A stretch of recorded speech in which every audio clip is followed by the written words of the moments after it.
Whoa, All right. that's a lot of people. A lot of windows. I'm going to go back to the speaker view or whatever. It's freaky.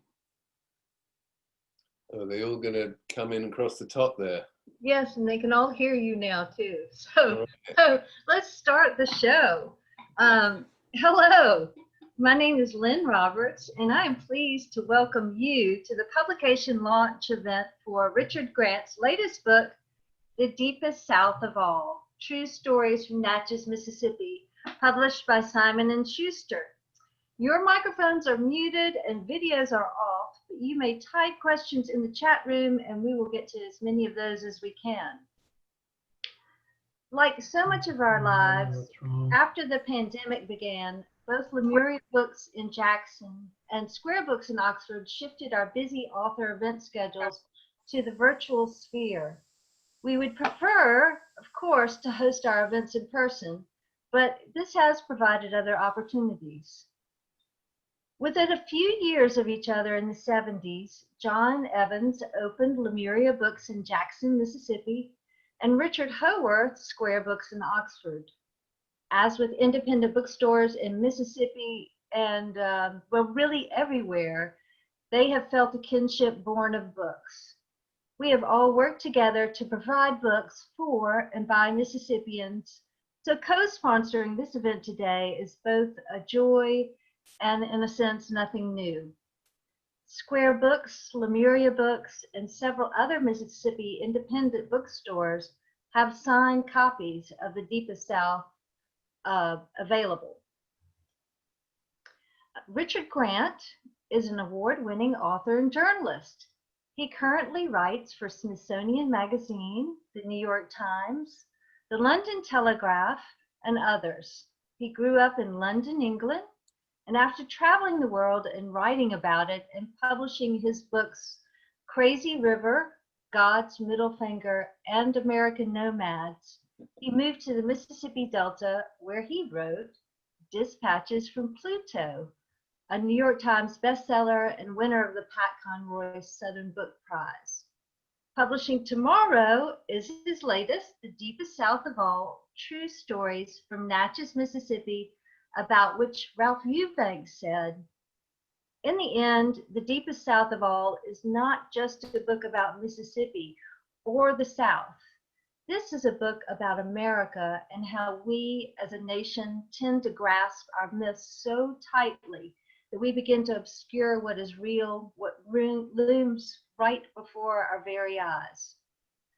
To help launch The Deepest South of All, Greg Iles has kindly joined us. Greg, a native Natchezian, has written 18 best-selling novels, most recently Cemetery Road. His novels featuring Penn Cage are set in Natchez and contain more truth than many readers might realize. Congratulations on your new book, Richard. Thank you, Lynn. Thank you, and thank Greg for joining us on this first ever Lemuria Square Books Zoom event. All right. Hey, everybody. All right. Richard, would you like to tell us a little bit about your new book, The Deepest South of All? Yeah, so I was living in the Mississippi Delta and kind of trying to get to know that. And I met a woman called Regina Charbonneau from Natchez, who's a chef and a cookbook writer. And at that point, I didn't know anything at all about Natchez and I barely heard of it. But she said, well, come down and stay in my antebellum home and do a book signing at my restaurant, King's Tavern, and we'll take you to a party. And I said, great. And so I drove down to Natchez, and coming into town, I stopped and discovered I was at the site of the second largest slave market in the Deep South. And that kind of hit me hard. I spent quite a lot of time at the memorial site for the slave market. And then I did my reading, and I met a lot of very interesting people at that reading. And then Regina asked me if I had a suit and tie, and I said no, I was just in jeans and boots. And she said, well, smarten yourself up as best we can. There's a party tonight I think you might find interesting. And it was this garden club extravaganza at Stanton Hall, one of the grandest mansions in Natchez. And I started finding out there was 2 garden clubs in Natchez that had been feuding since 1935. And I found out that Natchez had elected a gay black mayor with 91% of the vote. And I found out that it had once had more millionaires per capita than anywhere else in America, or so it claimed. And I just became really interested and decided by the end of that day that I wanted to write a book about it. And then began the research process. I went and sort of hung around in various different social settings in Natchez, and I started reading a lot about its history and a lot about the history of slavery, since the whole town was built on slavery, both selling enslaved people and working them in cotton fields. And then I came across a story of this West African prince who ended up enslaved in Natchez and became kind of a celebrity in the 1820s. He ended up going to the White House and meeting with the president and going back to Africa. And then I met some of his descendants in Natchez, and I decided to weave his story into my book about my own experiences as a kind of outside observer on Natchez society and race relations and education system. And so, and I used the prince's story to kind of tie it all up together. Oh, that's great. And in the course of it, met Greg Iles. I'm in the position now where I've written a book about a place that he knows 10 times better than I do. Well, all right, what I want to say leading into Richard and I talking is, we're probably going to talk about race and class a lot today. Before we do, let me acknowledge the loss of Chadwick Boseman, who came to Natchez and delivered an astonishing performance as James Brown, and also the loss of Julia Reed, the talented writer from the Delta, who did the Delta Proud. The thing I want to say before Richard and I start is this. Richard talked to a lot of people of what was called in the old days the quality, or the best families. You know, I'm not speaking as one of the old families of Natchez. My people came from Louisiana. My mother worked on a subsistence farm with no electricity, picked cotton until she got out of college. She married an Army doctor. They both came from very modest means. They came to Natchez, and doctors, families can tell you, doctors get a sort of special pass into society. Some people can move to Natchez and be here 75 years and still be newcomers. You know, I was lucky and we got taken in. So when I speak today, if I'm critical of Natchez or the South, I still live in Natchez. I love the South, but I'm not speaking as one of the old aristocratic families. I want to be clear with that. Now, Richard, tell me this, when you start, a lot of people in Natchez, I think the reaction is going to be, was Richard fair? In Dispatches from Pluto, a strong affection came through in that book for the people you had lived with and studied, as it were. Tell me your feelings about Natchez, having come here. You didn't come live here, but you came here a lot. So what did you end up feeling about the town? I mean, I developed a real affection for Natchez as I had with the Delta, especially made some good friendships there. And I don't know, I got an outside perspective. I'm kind of saddled with that, but I want the best for Natchez. I'm rooting for Natchez. I think it's a fascinating American place, and somehow it gives me hope, even though the town has been shrinking. There's signs that if progress can be made in Natchez, it can be made anywhere. And there's signs that sort of progress is being made in Natchez.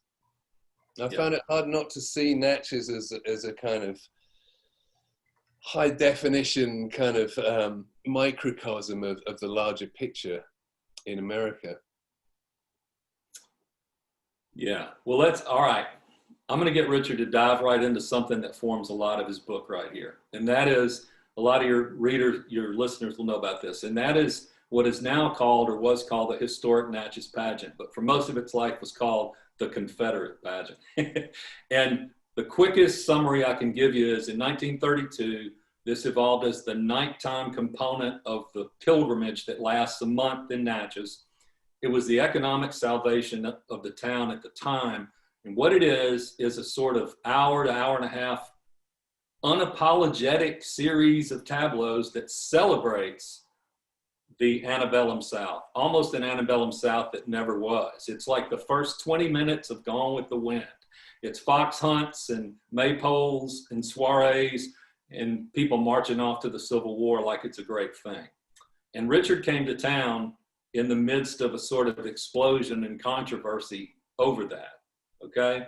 And it makes up a lot of his book. You want to start commenting on that, Richard, before? Yeah, so, I mean, it's, so what you've got is a lot of children and young people dressed up in hoop skirts and Confederate generals' uniforms. It's a, by the 21st century standards, it's an incredibly retrograde spectacle.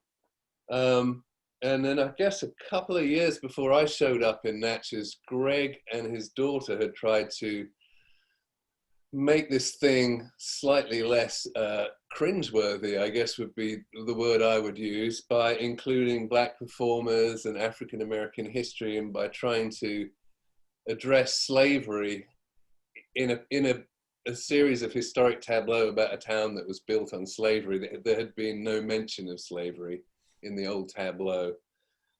And then, so a lot of changes have been made, which were very controversial in Natchez, and I don't think anybody outside a 100-mile radius of Natchez really cared much one way or another. But the kind of traditional conservatives in Natchez were very upset about the changes that Greg made to the tableau. And then I think maybe I have, tell me if I got this wrong, but Greg was kind of ready to move on with other projects, and somebody else took it over. And again, it was this wrestling of how much attention can we pay to Black history at the same time as we've got little girls prancing around the maypole in frilly dresses. How do you marry the story of slavery in Natchez's history with these kind of quaint neo-Confederate traditions that have sprung up in the tableau? And it was still a major cause of controversy in Natchez when I was there. So I kind of delved into that controversy. And then the two garden clubs ended up having another sundering over the issue. These two garden clubs just can't seem to get along with each other.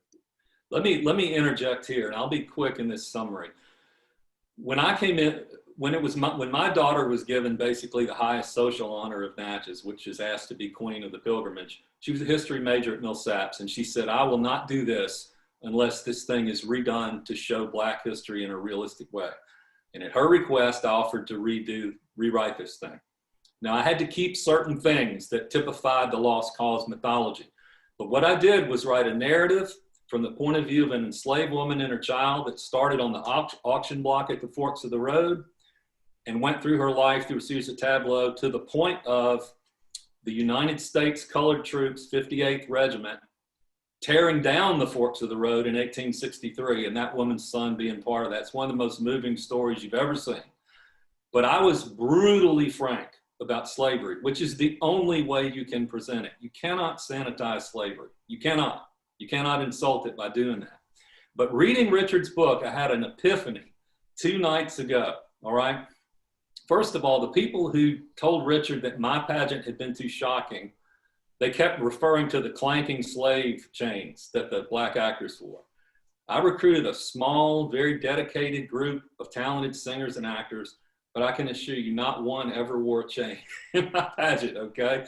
There was a chain on a whipping post of a prop when a very talented girl named Deanna Hayden would go up and sing Sam Cooke's "A Change Is Gonna Come," and got a standing ovation for a month straight and got offered a scholarship to Millsaps just based on her performance. Now, people are shocked by what they saw, but this is what I learned reading Richard's book. When it all dissolved into chaos, when I bowed out, when I realized it was an impossible thing to do, and the Mother Emanuel Church massacre had happened, and I just thought, this is not something you can do anymore. It's misguided to try to even fix this. What Regina, Richard's close friend, said was, when the thing fell apart and they tried to do a private version, she said, there's no way to include Black history in this without it being too jarring. It just spits it out. And this is what I realized reading Richard's book. My initial intent was to be jarring and present it realistically. But here's what I realized. It's not the images, the realistic images of slavery that are jarring. What is jarring is college-age kids wearing Confederate general uniforms and prancing around like there's nothing wrong with slavery. That's what's jarring. And what that should tell you about Natchez is we've been steeped in the lost cause myth in Natchez, just as in Mississippi and the South. But we've been steeped in it so long that the people here can't even see that. They don't see that that's jarring. And that's what Richard got to in his book. You know, that's what he's really getting to. It may upset some people, but he went a long way toward explaining that. You know? Sorry to be so long. That's my piece. Richard can have the whole thing. One way or another, it's jarring. Yeah. The two next to each other, it produces a very awkward feeling in me. Yeah, it's just not something that should be done. Long ago, it should have stopped. Mimi Miller, who used to be the head of the Historic Natchez Foundation, Mimi Miller put it best, and I spoke to her the other night. Mimi, forgive me if I'm not supposed to say this, but Mimi said, you know, in 1932, the pageant and the pilgrimage were the salvation of the town, economically. But in the 21st century, the pageant is the curse of the town. It's an obstacle that has to be exercised if it's really going to lift itself out of that and join the modern age. You have to exercise it. But I was also, I mean, the year I was there was, you know, you had African-American activists involved presenting the slavery. There was a sense that it could be made to work until you saw the thing in action. Well, Richard, I had that too. There was a lot of good intention there amongst a wide range of Natchezians to try and make it more honest. But it just, in the end, it was just the spectacle was just too retrograde. You're swimming against the tide. I mean, I had, you know, Deborah Cozy and Beverly Adams and Daryl White. I had all those people helping. People worked in such good faith. And I've never really said this aloud, but one of the reasons I ultimately bowed out, Richard, was that there was a whole separate drama going on backstage. And I would say it's a small group of people, but the black cast really had to endure some things they should not have had to endure. And you just realize it's just impossible. It's impossible to do this thing. Yeah, I heard about that too. Yeah. Anyway, do we have any questions from our public out there that look? Sure. You know, there's some great questions coming in. Just because it seems like it might flow a little bit. Someone has asked. Let's see. Cindy has asked, how does the tableau of Natchez compare to some of the pomp and ceremony of the royal family, Richard? How does the Natchez tableau? Well, I think there's a serious budgetary difference. Yes. Oh yeah.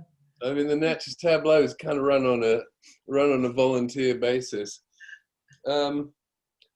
Yeah. That's a good question about the pageantry of the royal family, because I paid no attention to it growing up in England. But you know, you've got people dressed up in uniforms parading around.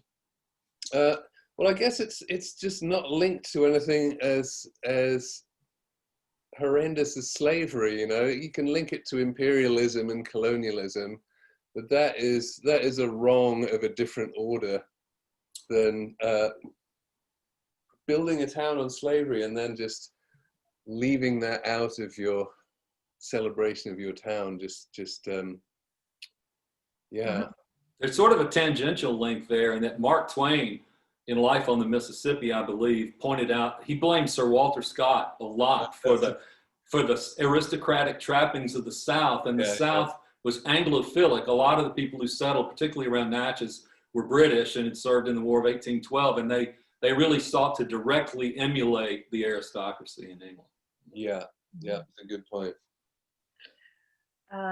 Nikos says that they stayed at the Choctaw Antebellum home and enjoyed the town and was impressed by the history, but also the larger than life characters and the origins. Did you find that many of those larger than life characters were real, or were they enhanced to, brighten the appeal? I mean, I think there's a lot of larger than life characters in Natchez that have enhanced themselves through props, through claims, through very studied kind of eccentricity. Receives a appreciative audience in Natchez. I mean, I enjoy all that. And the couple who own Choctaw are quite flamboyant characters themselves. Okay. And then, I mean, the one thing I noticed about Natchez is that the dead don't really die like they do in some other places. There was a guy, Buzz Harper, who was a kind of a legend in Natchez. He was, I think, 6'4" or 5" and wore a floor-length mink coat. He was described to me as the gayest man in Mississippi. And the fact that he was dead didn't really make any difference. He was still the gayest man in Mississippi, and the fact that he died didn't really alter that honor at all. Mm. And, Richard, if you lived in Natchez as long as I have, you remember some seriously larger than life characters. But Richard did a good job of going back, going into, say, Nellie Jackson, who was the madam who ran a house of ill repute in Natchez for 60 plus years. Not only was she tolerated by law enforcement and a series of mayors, she was warm friends with them.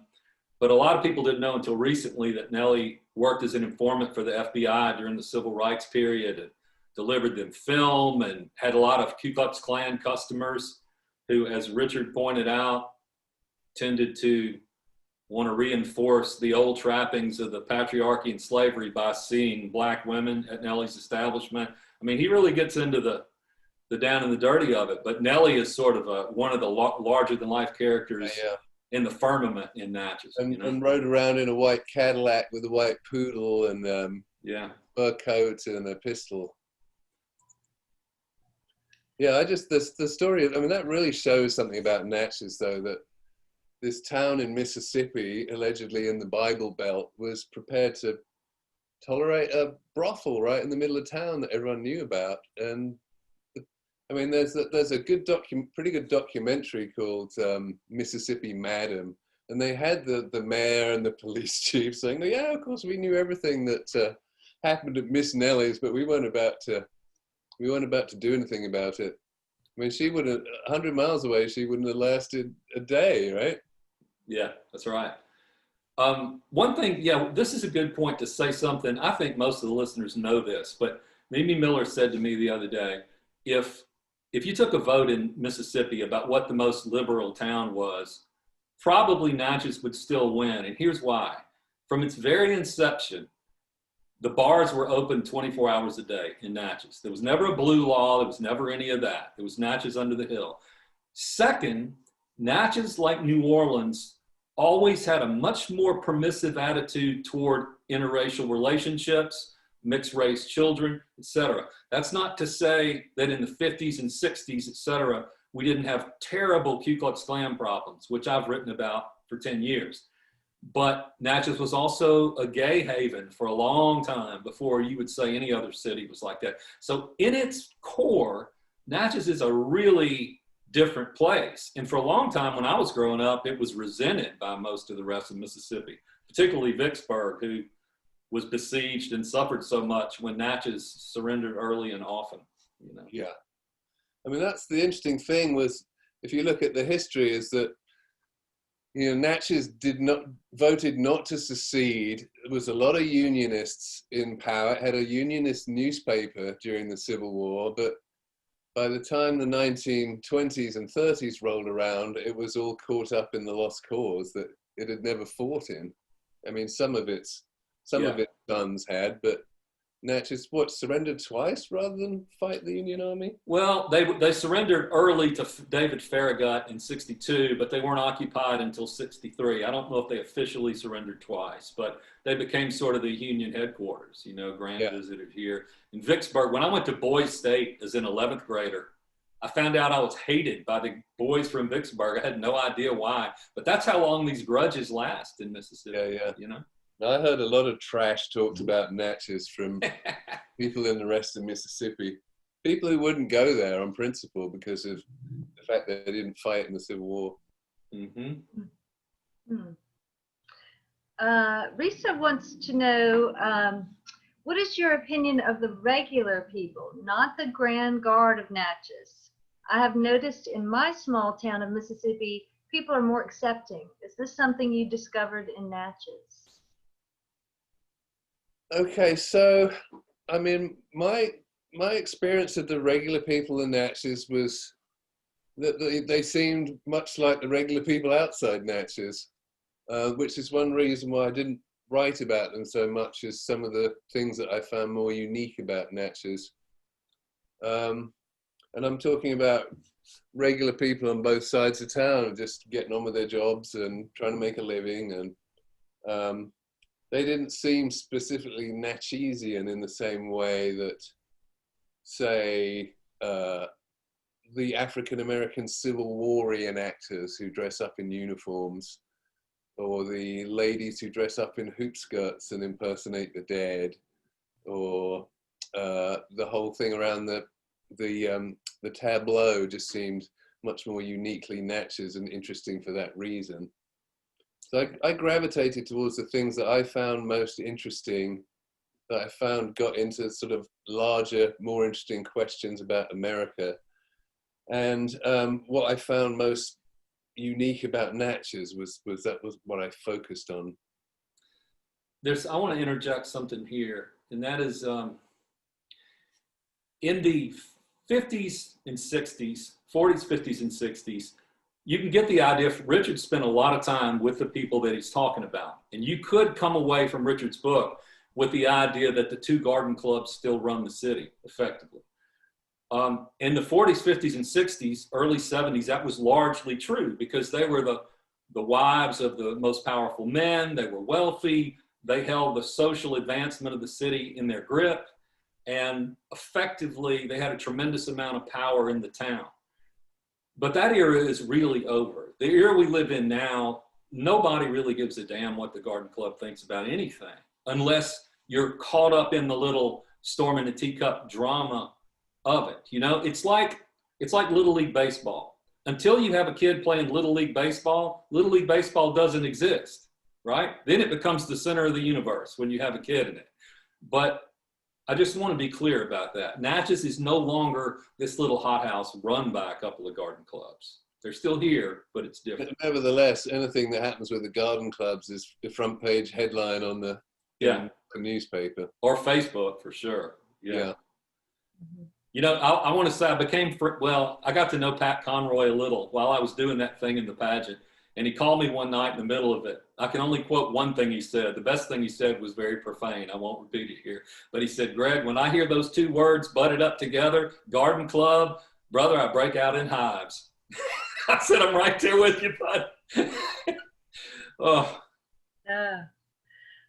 So Crory asked, compare Pluto and Deepest South as far as what you discovered in your research for each. And I'll just add, you know, they're both Mississippi books, but definitely very different parts of the state. So what were the challenges or different experiences in trying to research and most importantly, meet people? Yeah, so I mean, from my perspective, the big difference between the two books was that I went to Pluto to live. You know, I bought a house there, you know, me and my then girlfriend, now wife, and we moved into a community and we bought property and we paid taxes there, and meeting people would just kind of sort of flowed quite naturally from the hospitality of our neighbors. You know, sometimes I went out of my way to meet people I thought that were interesting, but for me, the difference between the two books is Natchez was just a place I got really fascinated by. But you know, I didn't live there. I was a regular visitor. I would stay there for weeks on end and try and get to know the town as well as I could. but it's a different experience when you're visiting somewhere to write about it than when you're actually living there and you've got skin in the game, so to speak. It also made the Natchez book harder to write. It wasn't such an obvious story. I got to say, Richard's very good though at, and some people in Natchez will regret this, but Richard's very good at ingratiating himself and people liking him, and him sort of just disappearing into the eccentricity of whatever environment he's in. And I think people got very comfortable with Richard, and I think some will be like, oh my God, did I say that? Was he taking notes then? You know, it's going to be one of those things. Yeah, there might be a bit of that, but everyone knew that I was a writer and everyone yeah, knew I was writing a book. I don't feel like I was deceiving anybody. No, and the thing about a place like Natchez is they like that spotlight of having a guy like Richard there. I mean, I think to some extent they, you know, blossom out and put on for him, you know, and let's hope they can live with that, the result of that. Oh. Yeah, I mean, I think you're the only person from there that's read the book so far. No, you and Mimi Miller. So we'll see. I really hope to be invited back to some of those fun cocktail parties that I attended. Yeah, I'm living in Arizona now, and obviously I haven't had much of a social life because of the pandemic, but it strikes me that people here are a lot less fun than in Mississippi. Nobody's given me a real belly laugh yet in Arizona, but I had some amazing storytellers in Natchez and the Delta, just highly entertaining social life I had there. I get asked all the time why I still live here. You know, people think, I read your books, you're enlightened about race, why do you still live there? Let me just say this, okay? Natchez is an easy target. The Mississippi, a lot of people in this audience are from Mississippi. Mississippi has always been the easiest target on race, even more, or like Alabama, Georgia, etc.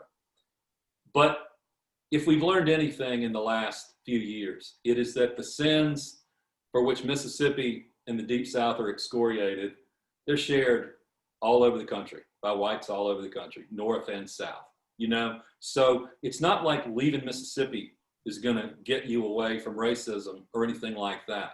And what I feel like down deep is, if you wanna make change for the better, it's better to try to change it from the inside in a place like this where people are suffering than to sit off in a cocktail party in New York and talk about how bad it is way off there in the South, you know?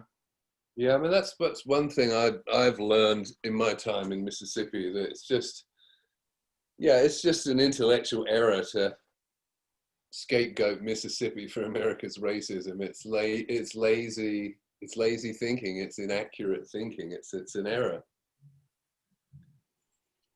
Mm. And I mean, there was a Beverly Adams, the African American woman I interviewed in my book. I was comparing Mississippi to a post-apartheid society, and she said, you know, this is not Mississippi. This is a national problem. Absolutely. The thing I always go back to is this. It's like your family. When I'm in Mississippi, when I'm in Natchez, I'm the most vocal critic of it. And sometimes I'm hated for that. But I can promise the people from Natchez, when I'm out in the country on book tour, I'll punch somebody out over this stuff, because it's like, you know, I can talk about my brother and my mother, but you ain't got any right to do that. You better be ready for an argument, you know? Richard, Carol is asking about the man and the woman, the picture of the man and the woman featured on the cover of the book. Are those actual photographs of Natchezians? Yeah, this guy in the hat is he's got a long Africanized name that most people shorten to Sir Boxley, and he is one of the leading activists in town. He was instrumental in getting the Forks of the Road slave market recognized as a historical site. And he's also a Civil War reenactor who likes to dress up in the costume of the United States colored troops. And they hold Civil War reenactments. They gate crash Sons of Confederate Veterans rallies, I think. He's also protested outside the pilgrimage homes outside the tableau wearing his United States colored troops uniform. And he can also be seen in like Afrocentric garb at other times. And this woman is Betty Jenkins. She's a senior figure in the Pilgrimage Garden Club. And she also, with her daughter, runs a tugboat company on the Mississippi River. And she lives in an antebellum home and puts on a hoop skirt for pilgrimage every spring. And receives. You want to explain that, Richard? Receiving? Yeah, the term in Natchez for, I had to, there's a lot of vocabulary that I had to learn in Natchez, and one was receive. During pilgrimage, one receives visitors into one's home. Okay. Righty. So several people have asked sort of the same question or variation on, if you could share one of your most surprising things that you learned or one of your most hilarious experiences in Natchez. Ooh, I should have this on cue, shouldn't I? It's my first and only book event. Let me think. Can you risk telling one you left out of the book, Richard? You know what I'm thinking of? I guess not. So I might just sort of leave some names out of this one. But there was an event at an antebellum home, and they had, the people who owned the antebellum home had invited a young African-American man to deliver his narrative of a Natchez slave on the back gallery of their mansion. I don't know if this is hilarious, but it is twisted. And so the young man descended to deliver his performance. He was wearing chains, and there was a banjo player, and the owners of the home had decided to serve Jefferson Davis punch for this event, and it was one of the most racially awkward and kind of unbelievable moments that I think I had in Natchez. Was this black man in chains on the back gallery of an antebellum home with everybody sipping Jefferson Davis punch. I ended up leaving it out of the book because it was not a typical incident. I thought it was, well, A, I had trouble working it into the book, and B, I thought it was just some things had better left out. Yeah, I didn't mean to laugh at that either, like it was hilarious. I just knew Richard had left that out, and it's an example of some of the crazy things that do happen as people try to deal with these issues. You know, the young man who was doing that is a very well motivated guy. Yeah, absolutely. But I mean, it's just funny stories, one after another at parties. I mean, I remember there was a woman talking about what it's like to wear a hoop skirt, and they were talking about some young woman that had stashed a boyfriend under the hoop skirt. And when she started making, quote, feminine noises, she told the visitors in her home that there was the noises were being made by a ghost that had been, a woman that had been murdered there. And apparently the tourists lapped it up. But sometimes you don't want to fact check every story you hear in Natchez too far. They're experts at embellishing. Yeah. So Michael would like to know, what is the biggest economic challenge the town faces today? And also, are there enough good intentions for Natchez to heal its past? And is your book positive for the future? So, I mean, one huge problem that Natchez has is a functionally segregated school system, with most of the white people and I guess some African Americans that can afford it sending their children to private schools, and a public school system that is pretty bad even by Mississippi standards, and was rated F while I was there, but I think has come up slightly since then. So that's a huge problem because it dissuades investors and industry from coming into the town. I mean, as I said, I'm rooting for Natchez, and I do think it has a chance. There's some talk about turning it into a filmmaking destination. Tate Taylor, the filmmaker, is down there. I think he's trying to raise money to build film facilities there. I did find a lot of people of goodwill. And I keep going back to the election of Daryl Grinnell, the outgoing mayor, he's a black guy, a former microbiology professor, and he campaigned on a ticket of we've got to get beyond black and white and focus on the color green, focus on economic development. And the fact that he won with 91% of the vote really speaks to a big, I think, quiet majority of people that do want the town to escape the clutches of its history and move forward. Greg, would you agree with that? Yeah, I think there's something to note about Mississippi in general here that white people misunderstand. You're right, the greatest economic challenge is the public school system, no question, or the overall system. But the election of Daryl Grinnell 4 years ago was a huge sign of good faith with 91% of the vote, right? Openly gay, black man. This is what we didn't predict. I basically ran communications for Daryl. I love the guy, but the black community in the United States, or especially Mississippi, it's not monolithic. And ironically, the biggest obstacle to Daryl Grinnell's progressive agenda came from within a small piece of the black community that was obstructive. And we wound up with 4 wasted years. Now, Natchez is a place with a black sheriff, black chief of police. Many officials in Natchez are black, and everybody is great with that. That is not an obstacle. So we just had an election. We got a white mayor, but we have a board that's majority black, but there are great signs of hope. I've got to say that. Natchez, there's another chance here. I thought Daryl might have been the last chance, but the election of Dan Gibson has given us another chance, and I hope the people take it and work together. Me too. Yeah, I was trying to be as kind of clear-eyed and accurate as I could in the book. You know, I would have liked more time to gain a deeper level of understanding. But I mean, ultimately, I love Natchez. I want it to succeed. I want it to prosper. I want all its kids to get a good education. You know, I want it to.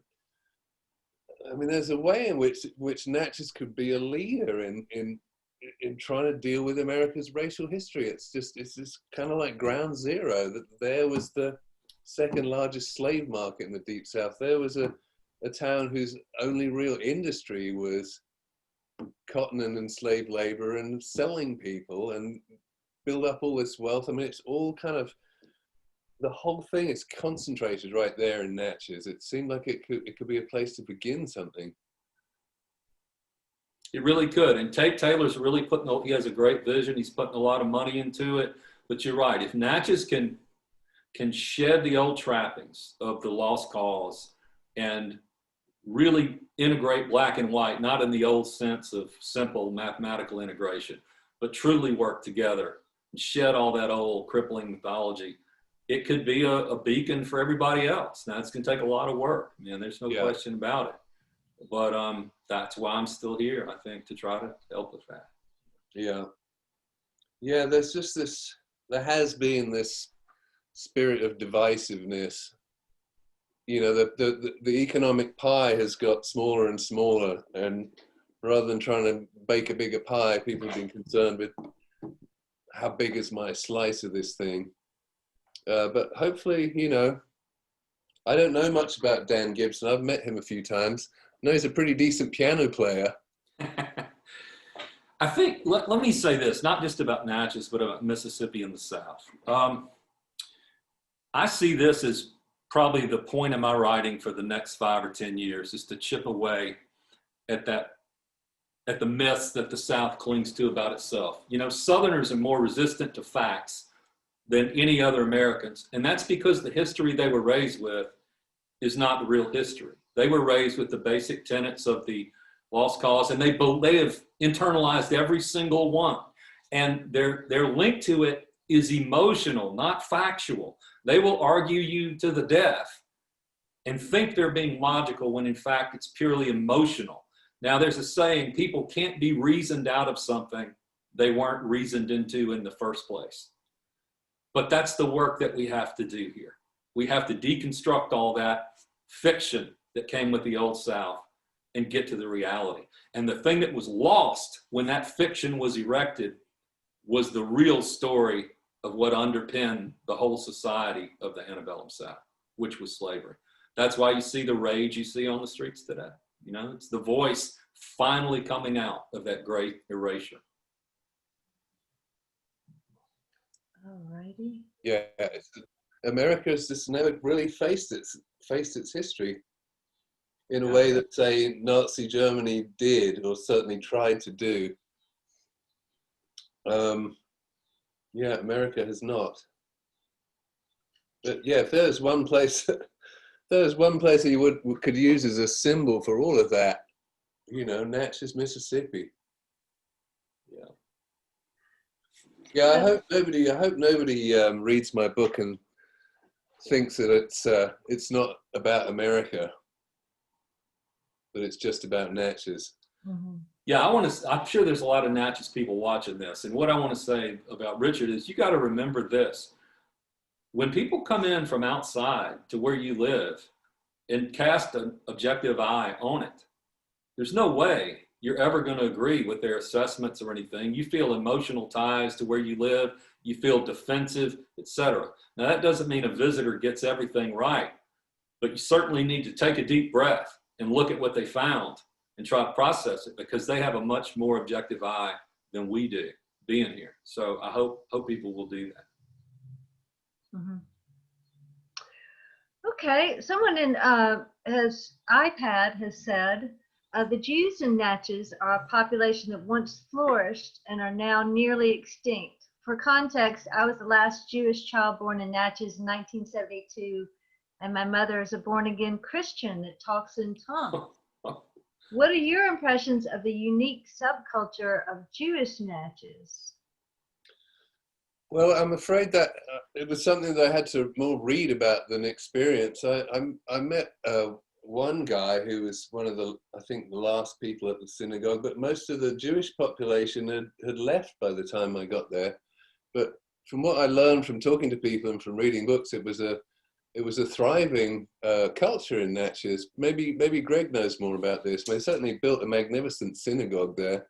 They built a magnificent synagogue. In the 19th century, they became a very powerful and integral part of Natchez. When I was in high school in the 70s, early 70s, my best friend was a Jewish kid and named Gary Abrams. And I knew a lot of the Jewish people in Natchez, and it was one of the things that made Natchez a rich community, and they were very much a part of everything, the leadership, all of it. Now, I think you can see this going up in the Delta, similar kind of thing. Here's what happened, though. The Jews in Natchez basically succeeded themselves into extinction. You know, they educated their children went off to be geologists and doctors and all the professions. And there's no place for them to do that really in Natchez. I mean, a few stayed, but most of them went to Nashville and Dallas and New Orleans and cities, you know, and that's the problem of the small southern town. It's the problem with the great migrations from the Black community. It's the problem with the kids I went to school with who were very smart and very successful. They don't live in Natchez. They live in other cities and pay $20,000 a year to send their kids to private schools, and they make a lot of money. And so it's a constant drain of the smartest people with the most potential from every race, etc. That's what kills these southern towns. So if you can't find a way to turn it around, as Tate is trying to do, and offer opportunity and fix the school system to bring industry, you're doomed no matter what you do. Because you've got to, if some significant fraction of your children cannot move back to your town, well, you're doomed by definition, you know? It's a statewide problem in Mississippi, right? Yes, yes. So, Will, do you see the next generation as hope for the future in Natchez? Well, you know what? Sorry, Richard, to jump in. You may want to answer this. I didn't really have an answer for this Yeah. one. You know, the best thing about the younger generation in Natchez, like everywhere else, is they got a lot less of this baggage of racism and all these things that everybody else has. Even the people who, you know, you're never going to meet somebody in Mississippi that tells you they're a racist, okay? But absolutely, they have some racist feelings and tendencies, et cetera, at least when they're dealing with groups of other races. They may get along with individuals very well. The younger generations here really got a lot less of that, and that's a good thing.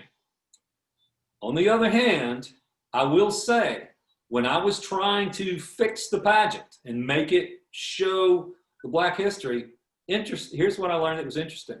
The older ladies, and I mean in their 70s and 80s, they weren't the ones who resisted it. They knew how wrong that stuff had been.